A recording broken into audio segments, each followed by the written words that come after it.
एक student exam देने जा रहा था, पेपर लीक से नहीं सिस्टम की वजह से मारा गया, लेकिन नेशनल डिबेट में उसकी बात तक भी नहीं हो रही है। परसों बिहार पुलिस कांस्टेबल एग्जाम के लिए हजारों स्टूडेंट स्टेशन में पहुंच गए। ट्रेन लेट थी, कुछ ट्रेन कैंसिल भी हो गई।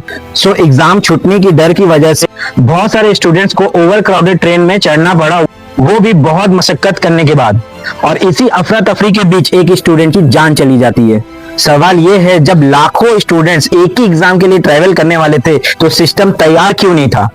हम सब पेपर लीक्स पर गुस्सा होते हैं, एग्जाम डिले पर गुस्सा होते हैं, लेकिन उस सिस्टम पर कब सवाल पूछेंगे जो एग्जाम सेंटर तक पहुंचना भी स्टूडेंट के लिए स्ट्रगल बना देता है। अब ये प्रॉब्लम सिर्फ रेलवे तक ही सीमित नहीं है।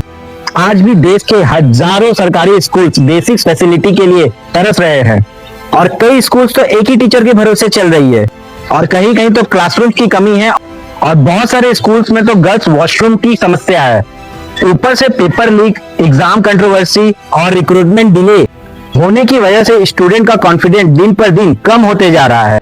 सबसे मजे की बात है, ये जो सारा सिस्टम जो देखता है, उनके खुद के बच्चे ही इस सिस्टम के हिस्सा नहीं होते हैं। वो प्राइवेट या फॉरेन इंस्टीट्यूट में पढ़ते हैं, और जबकि आम आदमी के बच्चे सरकारी सिस्टम में डिपेंडेंट रहते हैं। इसीलिए मेरे हिसाब से एक सिंपल प्रिंसिपल लागू होना चाहिए, सेम रूल फॉर ऑल। जिस एजुकेशन सिस्टम को आम जनता यूज करती है, सेम उसी एजुकेशन सिस्टम में रहकर बड़े बड़े नेताओं के बच्चों को भी पढ़ाई करना चाहिए। जब डिसीजन मेकर्स और सिटीजन के थॉट्स एक जैसे होंगे, तभी असली बदलाव की अर्जेंसी पैदा होगी।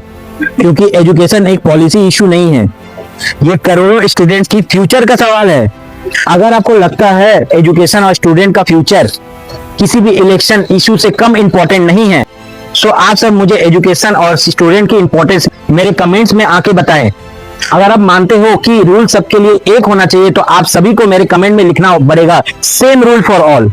और अगर आपको ये वीडियो पसंद आया हो तो इस वीडियो को शेयर कीजिएगा ज्यादा से ज्यादा, और एक प्यारा सा लाइक देना ना भूलिएगा। जय हिंद।